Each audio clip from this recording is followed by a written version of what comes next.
Pende kukukaribisha tena hapa ICC Dodoma. Tunaendelea na somo ambalo hatukumaliza Jumapili iliyopita. Na kwa faida ya wale ambao hawakuwepo, nitafanya mjumuisho wa haraka wa yale ambayo tumeyapitia Jumapili iliyopita. Tunaendelea na somo ambalo tumeliita ninyi kwa ninyi katika ndoa. Ninyi kwa ninyi katika ndoa. Leo ninafundisha habari ya ndoa. Ni sawa na ni vema kabisa kufundisha habari ya ndoa kanisani. Amina. Kwa sababu tuna wanandoa na wanandoa watarajali humu ndani. Amina. Ukisoma Biblia hasa Agano Jipya, kuna msemo huu utakutana nao sana, ninyi kwa ninyi, ambayo mara nyingi ni maagizo ya Bwana Yesu Kristo na mitume wake kwa waaminio wote, kwa namna na jinsi wapasavyo kuchukuliana na kutendeana wao kwa wao. Msemo huu ninyi kwa ninyi unatokea zaidi ya mara 100 katika Agano Jipya. Na katika mara hizo 100, 59 hushughulika hasa ni maagizo bayana kwetu kama Wakristo, kama waamini, namna itupasavyo kutendeana na namna itupasavyo kutotendeana. Kuna maagizo ya namna ya kutendeana na maagizo ya namna ya kutotendeana. How to treat each other, how to relate with each other, and how to do or act toward each other. Ni maagizo. Ninyi kwa ninyi. Inaitwa ninyi kwa ninyi. Kwa wale mnaosoma tafsiri za Kiingereza, hii phrase inaitwa one another. Kwa leo tunaangalia the one another's in marriage. Hizi ninyi kwa ninyi katika ndoa. Tumesema ziko zaidi ya 100 na 59 zinahusu hasa maagizo specific, namna ya kutendeana ama kutokutendeana. Lakini mimi nimechagua 10 tu katika hizo ninyi kwa ninyi nyingi zilizoko kwenye Biblia. Nimechagua 10 ambazo nimeona tuzitazame katika muktadha wa ndoa. Zina apply kwenye kila eneo la maisha, haya maagizo haya. Lakini mimi leo nataka tu zero in, to focus, tutazame kwenye ndoa. Kwa hiyo nimechukua 10 tuziangalie, ninyi kwa ninyi 10. Na Jumapili iliyopita tulifanikiwa kupitia 5. Na leo tunakwenda kumalizia na zile 5 zilizobaki. Tuko pamoja wana wa Mungu? Sasa nitoe summary kidogo, quick summary, kwa ajili ya faida ya wale ambao hawakupata ile somo Jumapili iliyopita. Ninyi kwa ninyi ya kwanza ni hii inayosema mpendane. Mpendane. Sasa unaweza kaongezea mpendane ninyi kwa ninyi. Biblia inasema katika Yohana, Injili kama ilivyoandikwa na Yohana Mtakatifu sura ya 13 mstari wa 34 na 35, tunasoma maneno haya. Yesu anawaambia wanafunzi wake, amri mpya nawapa, mpendane. Mpendane ninyi kwa ninyi. Kama vile nilivyowapenda ninyi, nanyi mpendane vivyo hivyo. Hivyo watu wote watatambua ya kuwa ninyi mmekuwa wanafunzi wangu, mkiwa na upendo ninyi kwa ninyi. When you have love one for another. Ninyi kwa ninyi mpendane. Tumeagizwa kufanya nini jamani? Kupendana. Na tukasema upendo ndio msingi wa ndoa. Ndoa hujengwa juu ya msingi unaoitwa upendo. Upendo ukikosekana, ndoa haiwezi kusimama na kuwa na afya iliyokusudiwa kuwa nayo. Na tukasema kuna mambo mengi tulizungumza Jumapili iliyopita chini ya kifungu hicho cha mpendane ninyi kwa ninyi. Muda hautaturuhusu kurudia yote, lakini tulisema tu kwamba namna nzuri ya kuonyesha upendo ndani ya ndoa ni kujifunza kumtanguliza mwenzako, kumfanya mwenzako kuwa kipaumbele katika ndoa, kutafuta mambo na faida ya mwenzako kuliko kutafuta mambo yako mwenyewe, kujitoa na kujidhabihu kwa ajili ya mwenzako. Mpendane, ni amri. Tumefanya nini jamani? Tumepewa. Tufanye nini? Tupendane. Mpendane ninyi kwa ninyi. Namba 2, mhudumiane ninyi kwa ninyi. Serve one another. Wagalatia 5:13. Wagalatia 5:13. Maana ninyi ndugu mliitwa mpate uhuru, lakini uhuru wenu usiwe sababu ya kufuata mwili, bali tumikianeni kwa upendo. Tumikianeni kwa upendo. Mtumikiane ninyi kwa ninyi katika hali gani? Katika hali ya upendo. Tulisema ile ya kwanza, mpendane ninyi kwa ninyi, ndio msingi wa ndoa. Nasema hii ya pili inaimarisha umoja kati yenu ndani ya ndoa. It strengthens your unity in marriage. Mnapojifunza kuhudumiana. Asiwepo mmoja ambaye anakaa mkao wa kibosile ndani ya ndoa. Yeye ni wa kutumikiwa tu. Yeye ndio wa kupikiwa chai tu. Sasa najua ninaongea na wanaume wa Kiafrika, na ndio maana ninafundisha hili somo kanisani, na linarushwa kote ulimwenguni kwenye mitandao ya kijamii, na linarushwa kwenye masafa ya redio Uzima. Nataka kubomoa viambaza vya misimamo hii ya kina sisi wanaume wa Kiafrika ya kudhani tuko ndani ya ndoa kuhudumiwa tu. Hapana, ndoa ni kuhudumiana.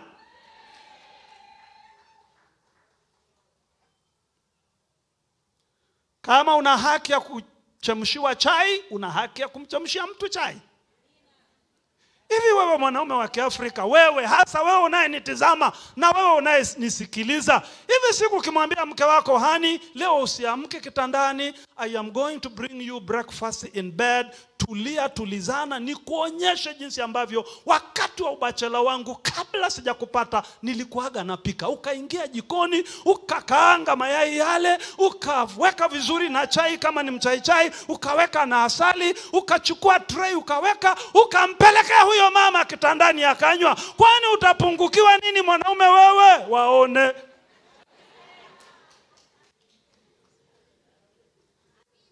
Eti jamani, utapungukiwa kitu? Alafu ngoja nikuambie, sisi unajua tunaitwa wanafunzi wa Yesu, na maneno haya tunayoyapitia ni maagizo ya mwalimu wetu Yesu. Sasa utakuwa mwanafunzi gani? Si utakuwa wa ajabu kama hautii maneno ya mwalimu wako. Yeye ndiye anayetuambia tuhudumiane. Kama anaka kidonda kidogo, chukua pamba zile na vile vya kuosha, kajifunze unesi fulani hivi. Dress that wound jamani. Amina. Unajua kuna mikono mingine ikikugusa, yani hata kama hujapewa dawa unapona tu yani. Wanandoa wote waseme amina. Tumeagizwa kuhudumiana katika ndoa. Bwana asifiwe. Tafuta namna ya kuweza kuwa msaada kwa mwenzako. Find ways to help your spouse. Afurahi na ajisikie kwamba unamuonyesha upendo wako kwa matendo. Namba 3, msameheane ninyi kwa ninyi. Tumesema ya kwanza, mpendane ninyi kwa ninyi, msingi wa ndoa. Mhudumiane ninyi kwa ninyi, imarisheni umoja wenu katika ndoa. Sasa msameheane ninyi kwa ninyi ili kuleta uponyaji na urejesho ndani ya ndoa yenu. Ndoa isiyojifunza siri ya msamaha itadumu siku zote kuwa ndoa ya msukosuko. Ya 4 tulisema encourage one another. Mtiane moyo katika ndoa. Amina. Wathesalonike wa kwanza sura ya 5. Hebu tuangalie pale. Sura ya 5 mstari ule wa 11. Biblia inasema basi farijianeni na kujengana kila mtu na mwenzake vile vile kama mnavyofanya. Encouragement ni kumtia mtu moyo badala ya kumvunja moyo. Ni kumjenga mwenzio badala ya kubomoa. Kwa hiyo hii inahusiana na habari ya kujenga ndoa yenu badala ya kubomoa. Building up your marriage, not tearing it down. Ambayo inakuja katika kule kutiana moyo. Ondokana na maneno hasi ya kushutumu tu. Unamshutumu tu mwenzio, unaona tu mapungufu, unaona tu makosa. Yaone yale yaliyo mema ndani ya mwenzio na uyapalilie hayo mema. Be positive. Zungumza maneno yanayotia moyo. Kwa Kiingereza tunaita words of affirmation. Affirm your spouse. Namba 5 tukasema uwe na moyo mzuri, moyo mwema na mwenye huruma kila mmoja kwa mwenzake. Kiingereza be kind and compassionate to one another. Mhurumiane. Muonyeshane moyo mzuri. Sio mnakuwa na moyo wa kunguni, mtu unakuwa nao kwa mwenzi. Ondokana na moyo wa kunguni. Uwe na moyo mzuri towards your spouse. Uwe mwema. Uwe na huruma. Mtu mwenye huruma na anayetaka kuwa mwema kwa mwenzake anatafuta njia na jinsi ya kufanya mzigo wa mwenzake uwe mwepesi zaidi. Sio unamlemea tena zaidi. Msikilize mwenzio katika hali ya kujaribu kumuelewa na kumhurumia. Haya, hiyo ilikuwa ni summary. Twende sasa kwenye 5 zile zilizobaki. Amina. Bwana Yesu asifiwe. Ya 6 sasa. Mchukuliane ninyi kwa ninyi. Kiingereza bear with one another. Mchukuliane ninyi kwa ninyi. Turudi pale kwa Wakolosai 3:13. Tulisoma mstari mmoja wa Kolosai 3:13. Pale 13 anasema mkichukuliana na kusameheana, mtu akiwa na sababu ya kumlaumu mwenzake, kama Bwana alivyowasamehe ninyi, nanyi vivyo hivyo msameheni. Hapo anazungumza habari ya kuchukuliana.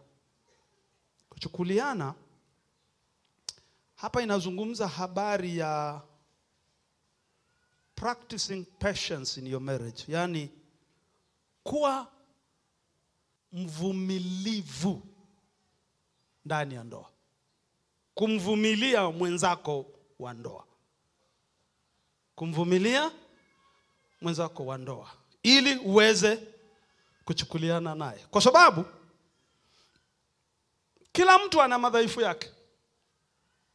Kila mtu ana mapungufu yake. Jamani, tulisema Jumapili iliyopita hakunaga mtu aliyekamilika. Na kwa sababu kila mtu ana madhaifu na mapungufu yake, uvumilivu unahitajika ili watu wawili hawa wenye mapungufu hayo waweze kuishi kwa amani. So you can live in harmony. Katika hali ya utulivu na ushwari. Kuvumiliana kunahitajika na kuchukuliana. Uwe mwingi wa rehema kwa mwenzio, kama wewe nawe ulivyo rehemewa na Mungu, hata katika makosa yake. Kwa sababu nataka nikuhakikishie, huyo mwenzio wa ndoa alishakosea na atakosea tena. She or he will make mistakes. Why and how do I know that? Hajakamilika. Kwa hiyo kunahitajika kuchukuliana na kuonyeshana rehema. Jizuie kuwa mtu wa kumshtumu na kumrarua mwenzio kwa sababu ya mapungufu yake na madhaifu yake. Na usiwe mwepesi wa kuruhusu kukasirishwa na makosa ya mwenzio na mapungufu yake, kwa sababu mwishowe utapata ugonjwa wa moyo. Kwa sababu hayo mapungufu hayatapungua na hayataondoka. Ngoja nikwambie kitu kimoja, na nikupe ushauri. Na hili nimejifunza kwa uzoefu. Niko ndani ya ndoa, mwezi wa 9 mwaka huu natafuta kugonga miaka yangu 32. Sio haba. Miongo 3 mwanangu, si haba. Ndani ya taasisi hii nimeona mengi, nimepitia mengi, nimejifunza mengi. Ushauri nakupa, usipoteze muda wako, wala usijaribu kupoteza nguvu zako kujaribu kumbadilisha huyo mwenzio wa ndoa. Hautaweza. Mwenzenu nimejaribu, nimeshindwa. Kwa hiyo nazungumza kutoka uzoefu. Huwezi kumbadilisha. Nimejaribu sana kumbadilisha Aisha. Haijawezekana. Siku za mwanzo mwa ndoa yangu nilikuwa lecturer ndani ya ndoa yangu, mhadhiri. Kwa na uzoefu mwingi. Sio mhadhiri wa chuo cha Biblia, tushakuwa mhadhiri wa ndani ya ndoa yangu mwenyewe. Kwa sababu mtu alikuwa akikosa, namwambia honey, come here, sit down. Njoo hapa, kaa hapa chini. Leo umefanya 1, 2, 3 na maana yake ni 1, 2, 3 na madhara yake ni 1, 2, 3. Sasa ninakushauri 1, 2, 3 kwa sababu ukirudia tena 1, 2, 3 yaweza kutokea. Sawa, tumekubaliana? Umenielewa? Asante. Muda haujapita, yale yaliyopewa lecture yanarudiwa. Lecture inarudiwa, kaa chini tena. Anapitishwa kwenye hatua zile za lecture zote, matokeo yake na outcome na matokeo. Inarudiwa tena. Sasa unajua kibinadamu, pale unapodhani you have done your best, yani umetumia jitihada yako yote na uwezo wako wote ulionao kumuelewesha mtu na ukaamini amekuelewa, alafu bado anafanya kile ulichomwambia asifanye, na unaamini alikuelewa pale ulipomwambia asifanye, maana umempa sababu zote. Sasa tafsiri yake ni kwamba anafanya makusudi. Unaona inakoelekea hiyo? Anafanya nini? Na makusudi huwa hayakubaliki. Makusudi yanaamsha kitu kinachoitwa hasira. Na hasira ikiamshwa, hasira nayo inakutuma uchukue hatua fulani. Na si mnajua hatua hizo mara nyingi zinaishia kuwa sio nzuri. Sasa mimi nimeponeaga wapi? Kuna siku baada ya kuwa amenikera kupita maelezo, hasira zimewaka, zile za karibu ya kupiga mtu ngumi. Namshukuru Mungu wa mbingu na nchi, sijawahi kumpiga mtoto wa watu mimi, ila kutaka kumpiga mara nyingi tu. Kukwepa kumpiga nimecheza mara nyingi tu. Yaani leo una sababu ya kumpiga mtu, lakini unaamua simpigi, unatafuta namna ya kupiga chenga kupiga mtu. Kwa sababu niliwahi kusoma andiko linalosema haimfai mtumwa wa Bwana kuwa mgomvi. Na mimi nimeamua kuwa mtumwa wa nani? Kwa hiyo ugomvi sitaki. Nimejifunza kuukimbia ugomvi. Sasa siku moja nikiwa nimekasirika, Roho Mtakatifu ni mzuri sana. Wewe, ngoja nikwambie, wewe kama umeokoka sawa sawa. Maana kuna watu wanasemaga wameokoka lakini wanakuacha na alama ya ulizo, kaokoka sawa sawa. Wewe kama umeokoka sawa sawa na Roho wa Mungu yuko ndani yako, kuna ujinga Roho Mtakatifu hata kuacha ufanye, labda wewe mwenyewe tu unganganie kufanya. Atakuonya tu. Kwa sababu wakati wa hasira yangu ile, nikasikia ile taa ya ndani na waka, ile inaitwaga ile sauti ndogo ya utulivu.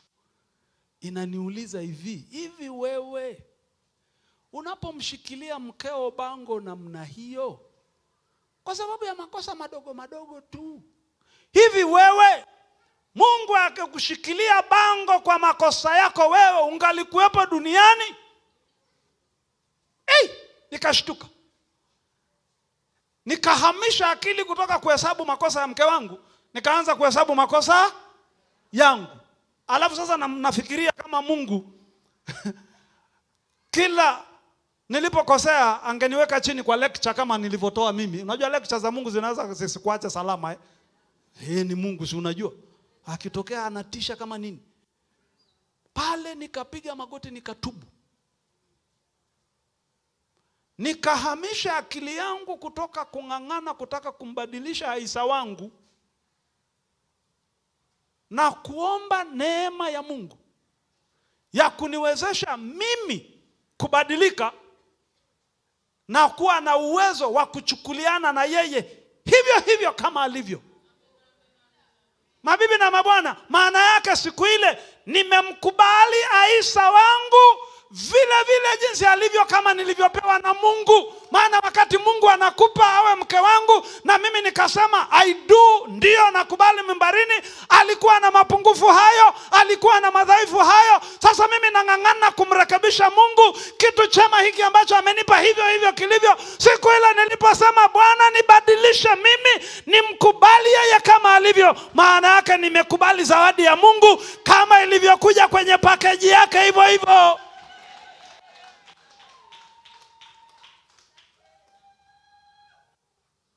Na siku hiyo ndio ukawa mwanzo wa amani ya kweli kwenye ndoa yangu. Hajabadilika.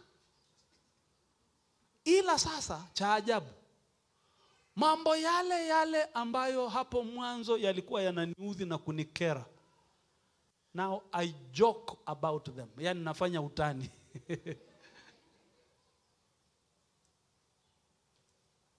Yamekuwa hayo tena.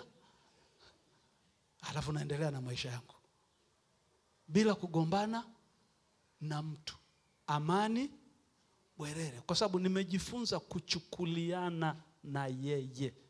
Nimemkubali kwamba though she is a beautiful angel from the Lord, specifically crafted, manufactured and made just for me,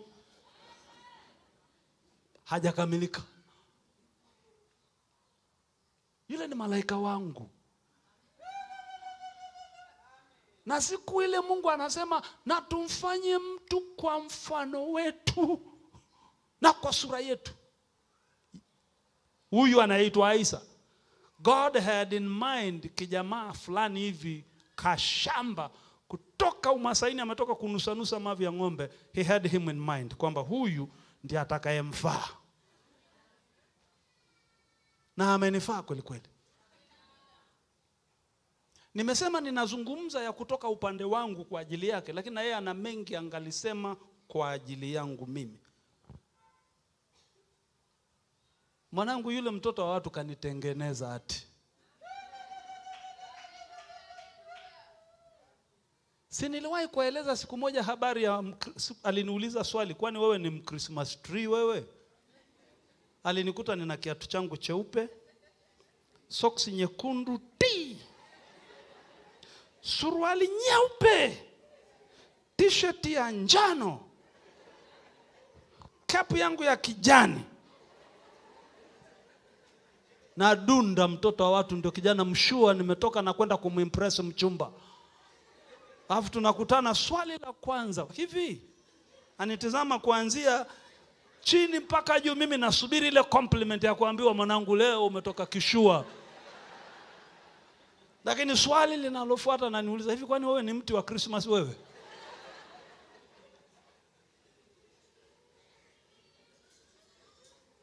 That is the best I could do kutoka maisha ya kuvaa rubega tu huko Masaini huko. Leo angalau naweza nikavaa suruali nimejitutumua.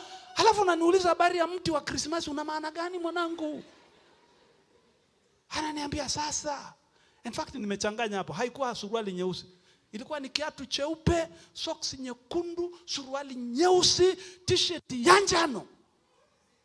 Akaniuliza sasa hapo kuna rangi gani zinazokubaliana hapo? Ndio kwa mara ya kwanza duniani nikajulishwa kuna kitu kinaitwa matching colors.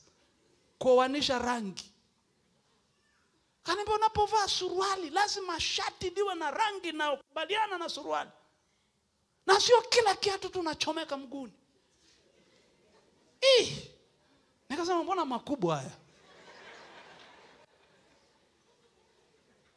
Lakini mwanangu siku hizi kwani mnanionaje? Wamo hawamo? Inawezekana sivumi lakini nimo. Mtoto wa watu. Halafu eti leo mimi niwe mjinga niache kuchukuliana naye? Ninajipenda kweli? Ndio maana maandiko yanatuambia wanaume tujipende kwa kuwapenda wake zetu. Do yourself a favor and love your wife. Bwana Yesu asifiwe. Mchukuliane jamani, sawa eh? Amina. Sio mwepesi wa hasira. Mvumiliane. Vumilia madhaifu na mapungufu ya mwenzako kama Kristo naye anavyokuvumilia wewe katika madhaifu na mapungufu yako. Kubali madhaifu ya mwenzio na ujifunze namna ya kuendana nayo hivyo hivyo alivyo. Huwezi kumbadilisha. Jambo la 7.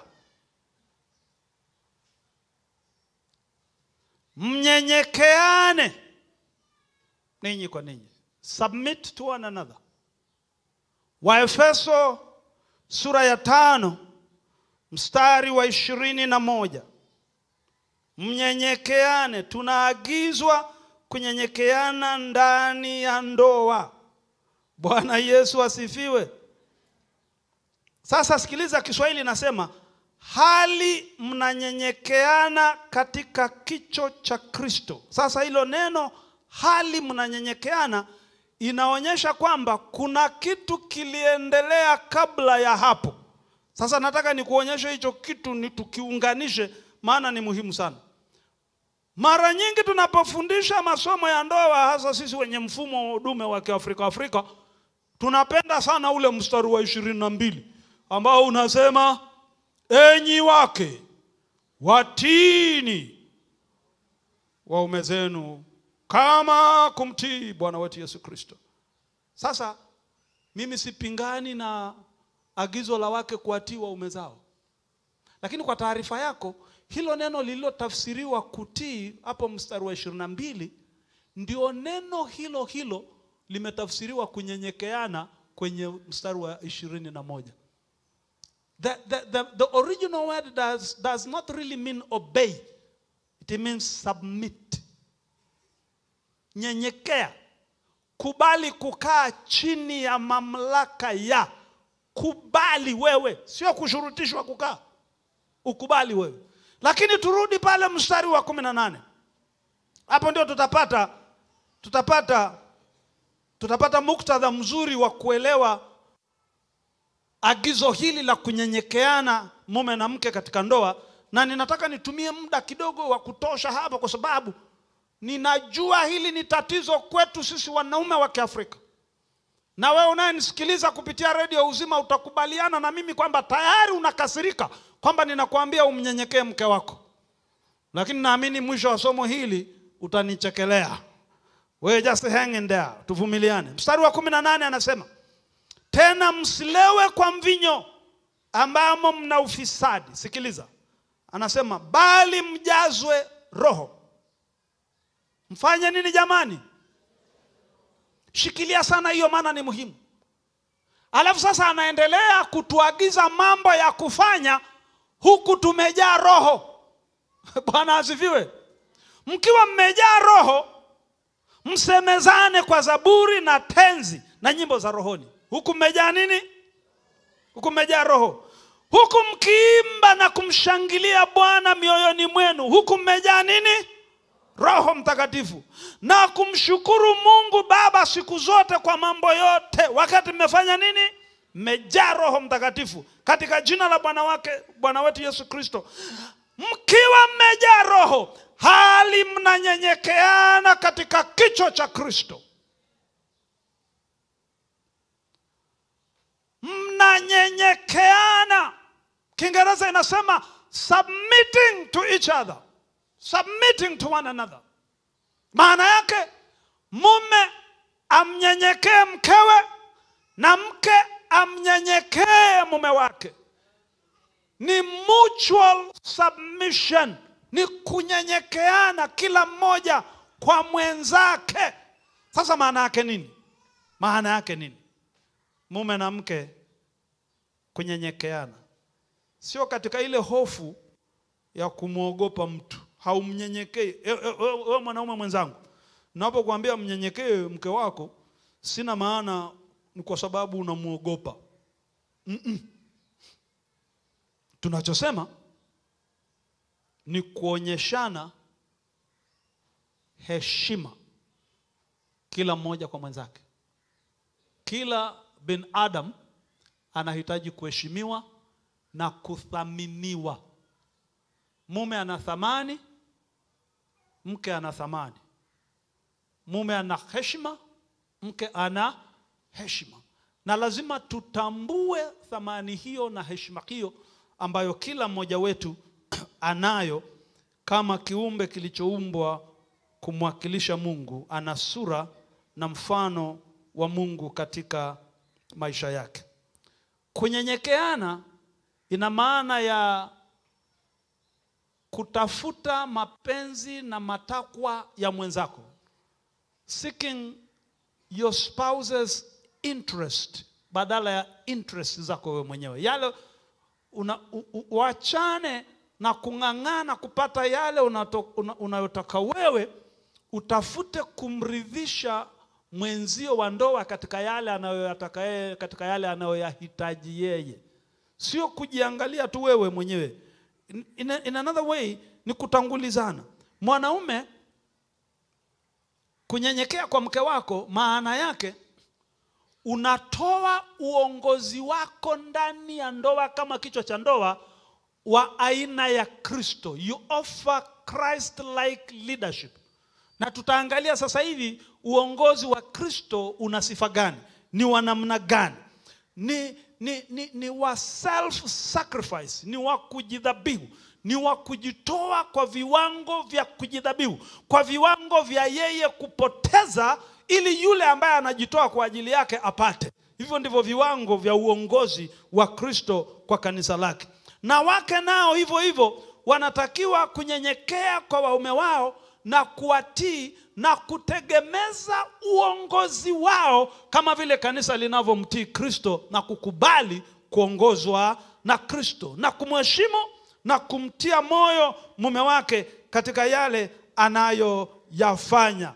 Na hili linawezekana mume akiwa amejaa Roho Mtakatifu, hana shida ya kushuka kwa mke wake. Mke akiwa amejaa Roho Mtakatifu, ana Mungu katika maisha yake, ana kichwa cha Mungu, ana hofu ya Mungu, hana shida kabisa ya kujishusha kwa mke wake. Namna ninavyoishi na mke wangu sasa hivi,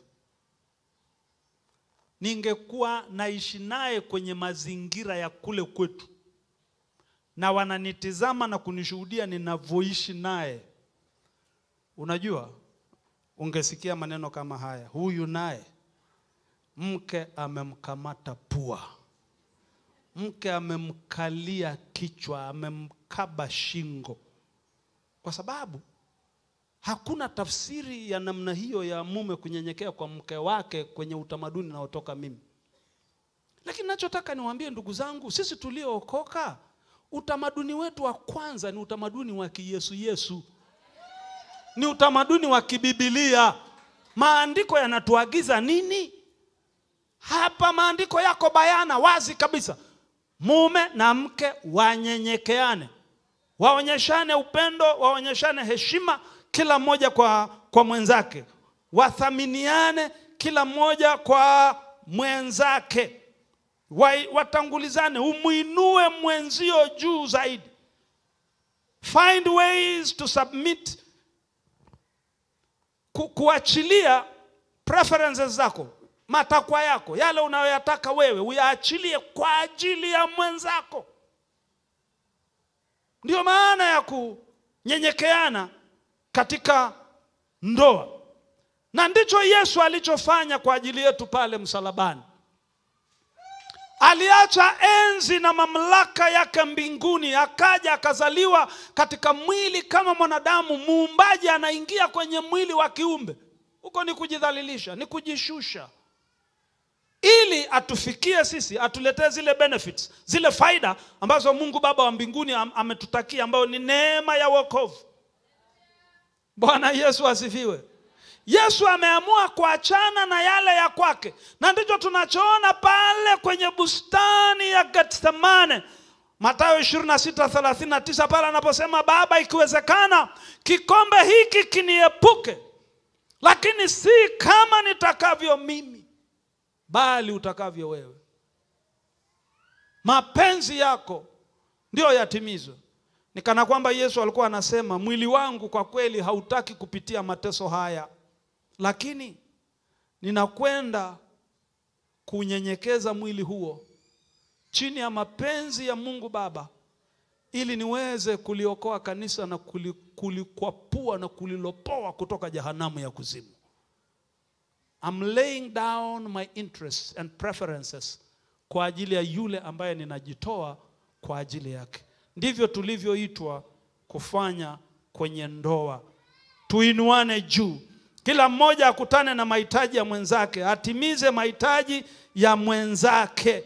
Kila mmoja ajishushe, anyenyekee, ili aweze kumtumikia mwenzake na kukutana na mahitaji yake, na kumjenga na kumuinua na kujidhabihu kwa ajili yake. Hiyo ndio maana ya kunyenyekeana. Ni kutangulizana katika kukutana na mahitaji yetu sisi kwa sisi.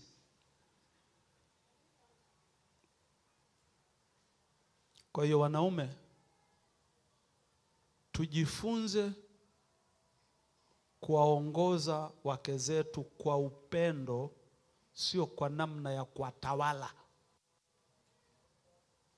Ndoa sio eneo la utawala, ni eneo la uongozi shirikishi. Mipango ipangwe pamoja.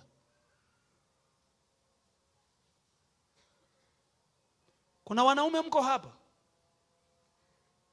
una miradi kweli, najua unachakarika kwa ajili ya familia yako. Labda unajenga mahali, mke wako haelewi chochote kuhusu plani ya hiyo nyumba unayojenga. Mbaya. Wengine si ajabu mnajenga mahali, huyo mke hata kumpeleka site hujawahi kumpeleka, hana habari. Anajuaga tu unajengaga, unajenga wapi hajui. Huo ni ushamba uliopitwa na wakati. Siku ukidondoka na hata ataka, hana haki ya kujua. Ana haki ya kutoa mchango wake, anataka vyumba vya nyumba yake hiyo viweje. Kwani nani anakwenda kuitunza hiyo nyumba mtakapohamia mnaishi? Ni wewe uliyejenga? Ni huyo mke? Usually the homemaker is the wife. Mimi wa kwangu wakati nataka kujenga tulibishana, lakini hoja yake ikashinda. Mimi nilikuwa nataka kujenga ghorofa. Hoja yangu, nataka hewa nzuri. Hoja yake, tunazeeka. Utakuwa umewajengea watu. Utafika mahali hatutaweza kupanda hizo ngazi kwenda huko gorofani. Hatujengi gorofa. Tujenge nyumba ya chini yenye vyumba vya kutosha. Nikakaa nikatafakari Mama International. Nikaona kuna ukweli ndani kweli. Basi nikakubali yaishe. Tukaacha kujenga nyumba ya gorofa, tukajenga nyumba ya chini. Na wote sasa tunafurahia. Lakini ningeng'ang'ana tu, mimi najenga gorofa. Kuna siku kweli utakuwa unaliangalia tu ile gorofa kwa mbali.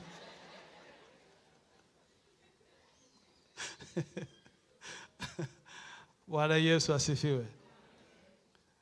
Wakati mwingine wanaume tunajidanganya kudhani wake zetu hawaoni mbali. Jamani, wanaonaga mbali sana. Ni washauri wazuri sana.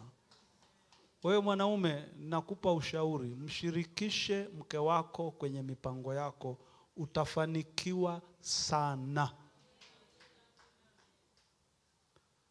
Mwaka huu tu ndio ameniingiza chaka. Mwaka huu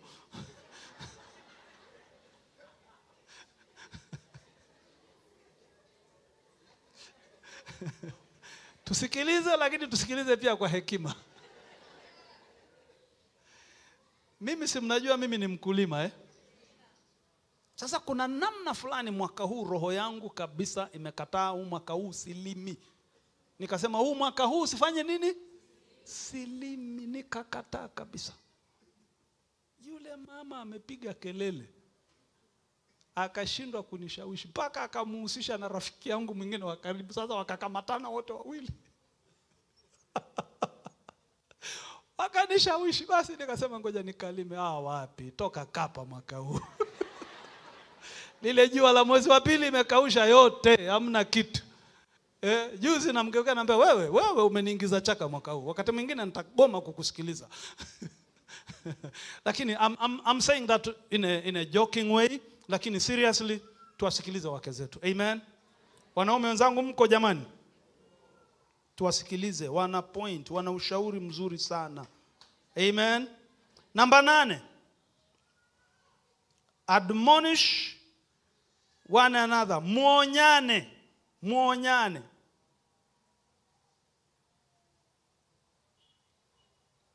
Ile ya kunyenyekeana nimesema inajenga ile hali ya heshima ndani ya ndoa kwa kila mmoja wa wanandoa. Hii ya kuonyana inaleta makuzi ya kiroho ndani ya maisha ya wanandoa, spiritual growth together. Ndoa ni mahali ambapo wanandoa wanapaswa kukua kiroho, wakisaidiana, wakielekezana na wakionyana, hasa pale ambapo kuna mmoja anakuwa anaenenda kwa namna ambayo inaonekana haijakaa kimaagizo ya Mungu sana. Jicho la karibu sana la kukuona kwamba unaanza kupinda, kwamba dishi linaanza kuyumba, ni mwenzako wa ndoa. Hata kabla kanisani hawajakuona. Kwa sababu kanisani kuna namna tunaweza tukaingia kanisani tunavaa kiroho fulani ambacho hata hakipo, na ukafanikiwa kuvaa na kuondoka huku hujagundulika. Ngoja nikwambie bwana, hauwezi kuleta usanii kwa mwenzio wa ndoa. Mtu anayekuona wakati unaenda kulala, wakati unakoroma na wakati unaamka na matongotongo yako, usanii utaanzia wapi? Haiwezekani. Hata kujua tu. Sasa mkipeana uhuru wa kusaidiana kiroho, kurekebishana kwa upendo, gently correct each other with love. Okay? Kubali kusahihishwa na mwenzio wa ndoa pale anapoona mambo ambayo hayako sawa kwenye maisha yako. Mpate muda wa kujifunza Biblia pamoja, someni maandiko pamoja. Shikane mikono, muombe pamoja na kuombeana pamoja.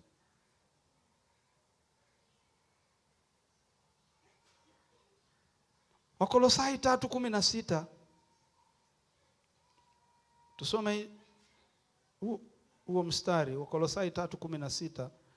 Anasema neno la Kristo na likae kwa wingi ndani yenu katika hekima yote, mkifundishana na kuonyana. Hilo ndio hasa tunashughulika nalo, admonishing one another, na kuonyana kwa zaburi na nyimbo na tenzi za rohoni, huku mkimuimbia Bwana Mungu kwa neema mioyoni mwenu. Na kuonyana.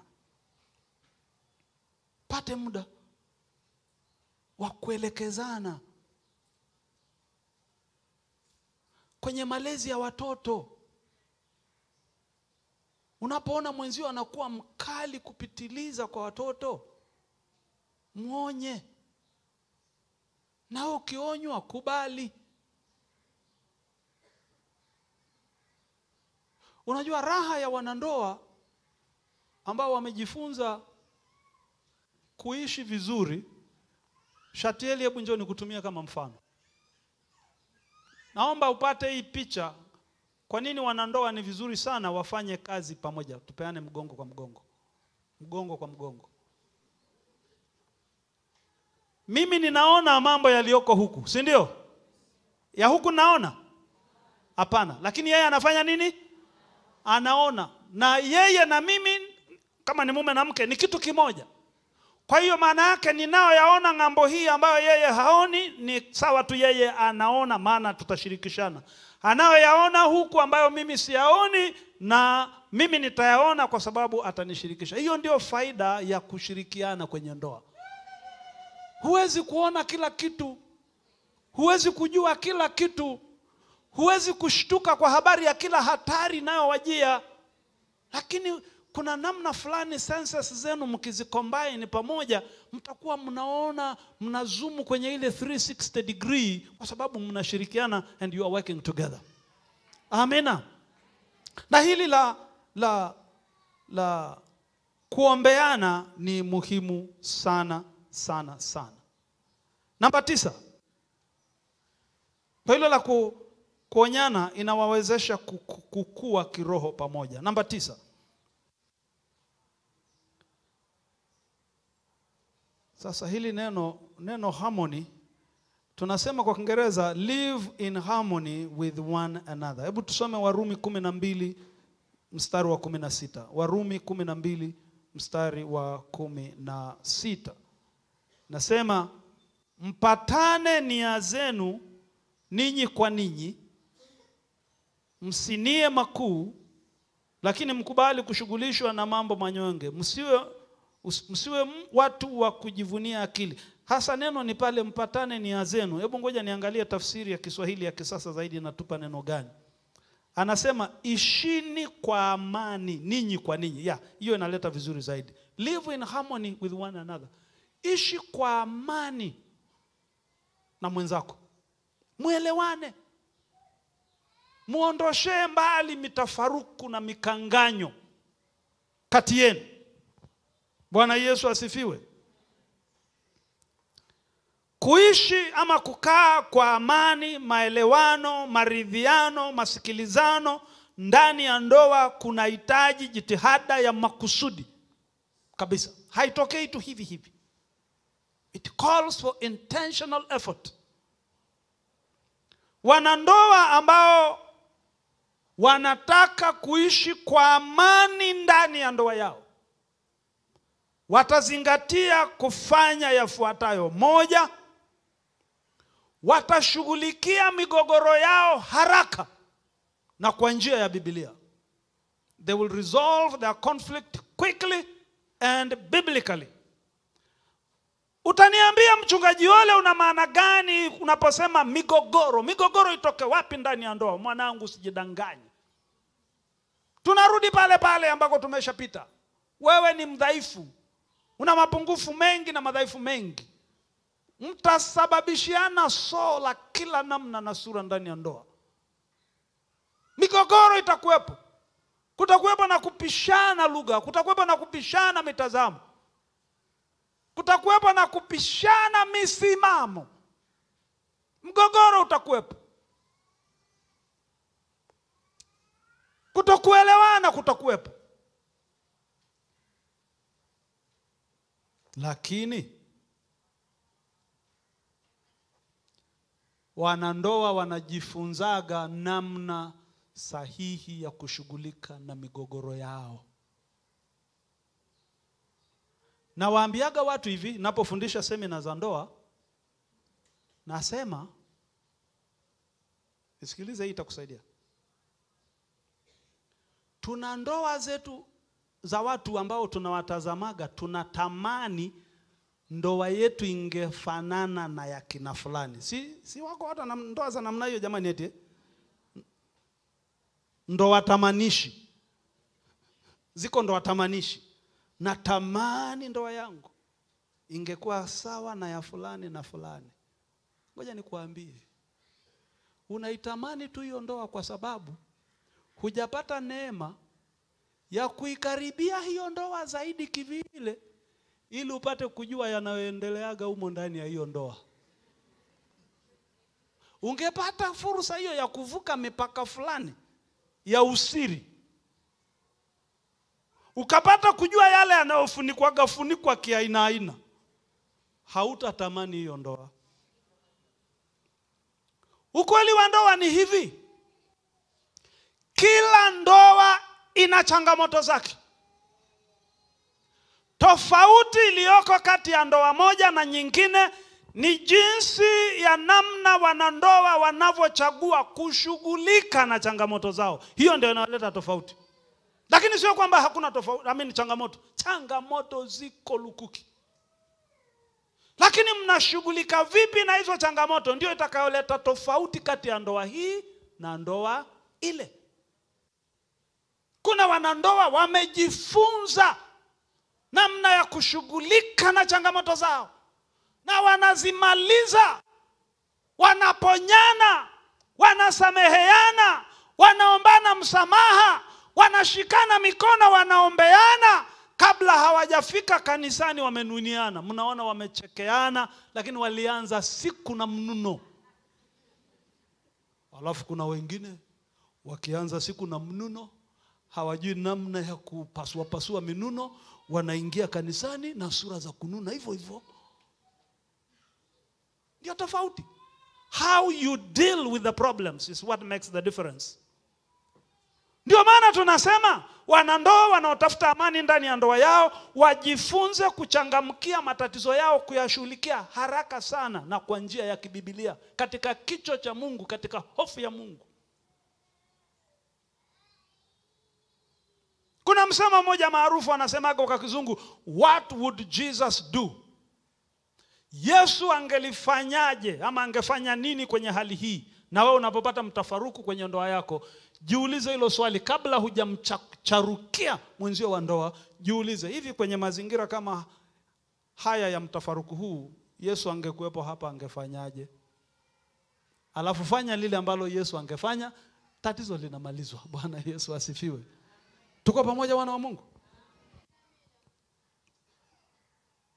Lakini pia katika kuishi kwa amani, lazima wanandoa wachangamkie unyenyekevu. Wajifunze kunyenyekea kila mmoja, na kuacha kutaka mambo yaende unavyotaka wewe tu. Kuna msemo wazungu anasemaga, my way or the highway. Yaani maana yake, kama hutaki mambo haya yaende ninavyotaka mimi, sepa. Hamna cha kusepa. Asepe aende wapi? Huyo ni wakufa na kuzikana. Mesema mpaka kifo kitakapo kufanya nini? Kuna mtu anamwambia, bwana mimi nimesema mambo yanakuwa hivi, kama hautaki basi. Hakuna cha basi. Huyo mtu huyo mmesaini contract ya maisha. Nikawaambia watu wa asubuhi, watu wenye akili zao timamu. Hebu sema mtu mwenye akili timamu. Kama una akili timamu kama mimi unajua nina akili timamu Ndio maana kuna maamuzi fulani nimeshafanya kwenye maisha yangu kwa habari ya ndoa yangu. Wewe kabisa unajua hiyo ndoa ni kifungo ambacho kimesiribwa na Mwenyezi Mungu mwenyewe mpaka kifo kitakapo watenganisha. There is no other way out. Kuna wanandoa fulani walikujaga kwa ushauri ofisini kwangu. mama mume amemvuruga mpaka mambo yamemfika hapa. Anakumchungaji, huyu mwanaume mimi simtaki tena kabisa, simtaki tena kabisa, simtaki tena kabisa. Nikamwambia, mama, haumtaki huyo mume tena nikupe njia rahisi kabisa ya kuondokana naye kwenye maisha yake, kufa.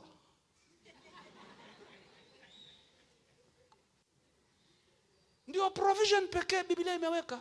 Vitu vingine. La mwisho kabisa, namba 10. Muombeane. Mfanye nini jamani? Namalizia hiyo. Pray for one another. Muombeane. Yakobo 5:16.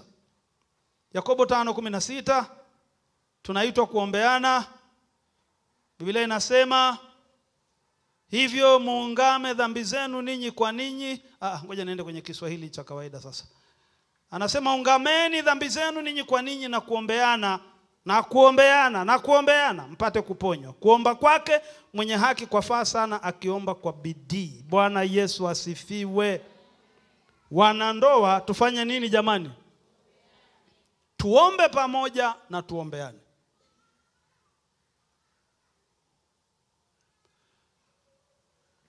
Nasema hili alafu nimalize hapa. Mara nyingi tunadhani tunapoomba maombi yetu yanambadilisha Mungu ili atufanyie yale tunayotaka atufanyie. Hapana, maombi yetu hayambadilishagi Mungu. Maombi yetu yanatubadilishaga sisi. Tukae mkao wa kupokea yale ambayo siku zote Mungu yuko tayari kutufanyia, lakini tuko out of place. Kwa tunasemaga kwa kizungu, prayer has a transformative power. Ina nguvu ya kutubadilisha sisi maisha yetu, na hasa kutufinyanga mioyo yetu. Ngoja niwape siri wanandoa. Mkiona mnakwaruzana, mnakasirikiana, mjifunze kuomba pamoja. Mnapoomba pamoja, mnatoa fursa kwa Roho Mtakatifu kushughulika na hiyo mioyo inayolipuka na hasira. Maombi yanawatengeneza. Kwa sababu gani? Ngoja nikuambie, maombi yanakuvuta kwenye uwepo wa Mungu. Hivi Dr. Materu, wewe unaweza ukadhani umemkasirikia huyo rafiki yako huyo, halafu unasimama mbele za uwepo wa Mungu, halafu bado ukaendelea kushikilia hiyo hasira yako? Utaanzia wapi? Utafanya kile Isaya, ole wangu mimi ni mtu mwenye midomo michafu na macho yangu yamemwona nani? Bwana. Mnapoomba pamoja, kuna matatizo yenu mengine yatayeyuka moja kwa moja, kwa sababu mnatoa fursa kwa uwepo wa Mungu kufinyanga mioyo yenu, kuanza kumkubali mwenzako wa ndoa na kukubali mambo yake. So it's very important that you pray together and pray for one another. Ombeni pamoja, muombeane. Bwana Yesu asifiwe. Ili kuleta uwepo wa Mungu. Kuomba pamoja kunaleta uwepo wa Mungu ndani ya ndoa yenu na kuifanya kukua. Kwa hiyo jengeni ndoa iliyojikita ndani ya Kristo kwa kuzingatia hizi ninyi kwa ninyi 10 ambazo tumezipitia, na kuimarisha ule ukaribu wenu, deepen your intimacy as a couple, strengthen your trust, kule kuaminiana kwenu, and keep Christ at the center of your marriage. Naomba tusimame.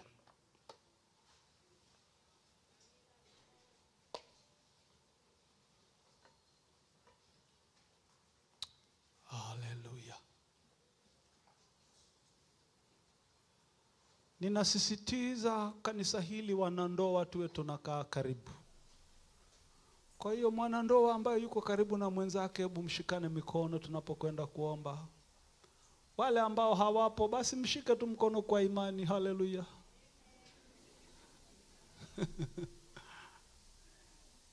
Naomba tufunike macho. Ninaamini kuna namna fulani, hata kama ni kwa kiasi kidogo sana, neno hili limefanyika kioo cha ndoa yako. Kuna mahali umejiona ndani ya neno hilo kwa habari ya ndoa yako. Yale mapungufu na madhaifu unayoyaona, na hasa sio yale unayoyaona kwa mwenzako, yale unayoyaona kwako wewe. Tunapokwenda mbele za Mungu, mwambie Mungu akusaidie kutupia jicho eneo hilo na kutengeneza ili uwe na ndoa yenye amani na furaha, kwa sababu hicho ndicho anachokukusudia Mungu. Mungu amekupa hiyo ndoa uifurahie, sio uivumilie. Pamoja na kwamba ndio tunafundishwa kuvumiliana, lakini tunatakiwa tufike mahali hatuishi kwa kuvumiliana tu, tunaishi kwa kufurahiana. Tunaishi kwa kufurahiana. Hebu tuende mbele za Mungu. Baba, katika jina la Yesu Kristo ninawainua watu wako mbele zako. Asante kwa ajili ya neno lako hili ambalo Bwana linatupa kuona maeneo kadha wa kadha katika mahusiano yetu ya ndoa ambayo tunatakiwa kuyaangalia na kuyazingatia ili tuishi ndoa katika namna ile uliotukusudia Bwana ulipoturuhusu kuingia kwenye taasisi hii takatifu. Naomba utusaidie watu wako. Tuna madhaifu haya msalabani pake Kristo. Utuvue madhaifu haya, utuvike neema yako Mungu ambayo inatuwezesha. Umesema Bwana, tukiwa tumejaa Roho Mtakatifu tunaweza tukanyenyekeana. Tujaze Roho wako Mtakatifu, tujaze neema yako Mungu, tuwezeshe katika neema hii Bwana. Tuifurahie taasisi hii takatifu ambayo Bwana umetuweka ndani yake kama wanandoa. Rikabo sandara laboteria relobo shika taralabasikaya. Bwana akujalie neema ya kushuka na kujinyenyekeza kwa mwenzio. Bwana akujalie neema ya kumsamehe huo uchungu ambao yawezekana unao, uondoke katika jina la Yesu Kristo. Wewe ambaye umekata tamaa, Bwana akuhuishe uone tena tumaini lililoko pamoja na mwenzio wa ndoa katika ndoa yenu, katika jina la Yesu.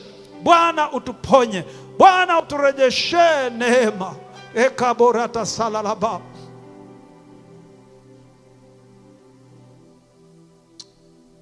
Asante Roho Mtakatifu. Biblia inatutahadharisha tuangalie shina la uchungu lisije likachipuka. Kira rabosika bataralaba. Sasa wakati mwingine Mungu anapoamua kusema na watu wake, kwa sababu anataka kushughulika na kuwaponya. Ninajisikia kabla sijakuachia kwenda nyumbani, tuombe neema ya uponyaji kwa watu ambao mna uchungu. Kuna namna fulani uchungu na kusumbua. Ninasikia himizo la Roho Mtakatifu niombe pamoja na wewe. Na ninaamini sana kujidhabihu madhabahuni pa Mungu aponyaye. Kama neno hilo linasema na wewe na unahitaji Mungu akuguse kwenye vilindi vya moyo wako na kukuponya majeraha ya namna fulani ya uchungu, unaweza ukakimbia hapa madhabahuni tupate kuomba neema ambayo ninahisi kama inakwenda kuachiliwa kwa ajili yako. Mtu yote ambaye una uchungu, unatamani Mungu akuponya, akuondolee huo uchungu, njoo niombe na wewe. Uchungu, bitterness.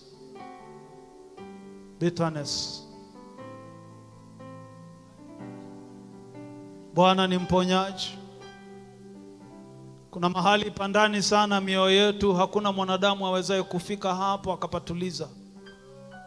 Ni mkono wa Mungu tu, ni neno la Mungu tu, ni Roho wa Mungu tu anaweza kufika. Unapokuja kwenye madhabahu ya Bwana, jiachie kwa Mungu. Mimi sijui hilo lililokusababishia uchungu ni nini.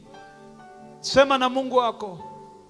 Mwambie niondolee uchungu huu. Mwambie niponye roho yangu. Mwambie nifungue na kifungo hiki. Maandiko yanasema uchungu na najisi. Uondokane na unajisi, na unaweza ukakufanya kwa najisi na wengine, na maneno ya kinywa chako, na tabia na mwenendo wa maisha yako kwa sababu ya uchungu.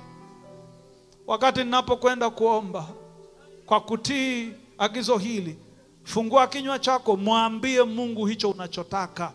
Na kama kuna mtu alikusababishia uchungu hujawahi kumsamehe, mahali pa kuanzia kupona ni kwa kumsamehe huyo mtu.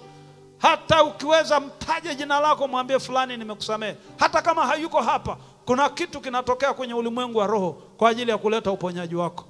Baba, katika jina la Yesu Kristo, rembe jeko torika tasaplarita, rembe predekitishira rabokotira raba. Katika jina la Yesu Kristo tunaachilia uponyaji wa Mungu ndani ya vilindi vya nafsi yako. Katika jina la Yesu Kristo, mkono wa Mungu unyoshwe kufika pale panapoumia penye uchungu. Hilo shina la uchungu ling'olewe moka katika jina la Yesu. Mungu anakujali, Mungu anakupenda. Wanadamu wanaweza wakakuangusha, lakini Mungu ni wa kuaminiwa. Yeye ni Baba wa upendo hakika. Katika jina la Yesu, upendo wa Mungu na umiminwe ndani ya vilindi vya moyo wako mchana wa leo. In the name of Jesus, may the healing of God come upon you. Pokea uponyaji wa Mungu, pokea mguso wa mkono wa Mungu, mafuta ya Roho Mtakatifu ya kuangukie katika jina la Yesu, na kuvunja hiyo nira ya uchungu kutoka vilindi vya nafsi yako. Bwana akuhuishe, Bwana akuponye. May the Lord comfort you katika jina la Yesu. Bwana akuliwaze katika taabu yako. Bwana ahamishe mawazo yako kutoka taabu hiyo, akaweke tumaini jipya ndani yako. Yanawezekana kubadilika hayo yaliyokuletea huzuni katika jina la Yesu, kwa sababu uko mkono wa Mungu unaotenda. Remba kola tararabasika, ramba shatorila keraba, ranko sobularita, riko botorinda lalabasikaba, kriko bosikitaralaba. Asante Bwana Yesu. Asante Bwana Yesu. Na wakati tunamalizia maombi haya, kama yuko mtu hajaokoka na unataka kumpokea Yesu, usiondoke kwenda nyumbani hujampa Yesu maisha. Unaweza ukakimbia hapa mbele niombe na wewe. Mtu ambaye unajua hujaokoka, mahali pa uponyaji na baraka za Mungu panaanza na kuwa na Yesu kama Bwana na Mwokozi wa maisha yako. Kama uko hujaokoka, unaweza ukakimbia hapa mbele nipate kuomba na wewe. Bwana Yesu, tunakushukuru. Asante kwa ajili ya neema yako. Asante kwa ajili ya uponyaji wako Mungu wa uzima. Thank you Heavenly Father.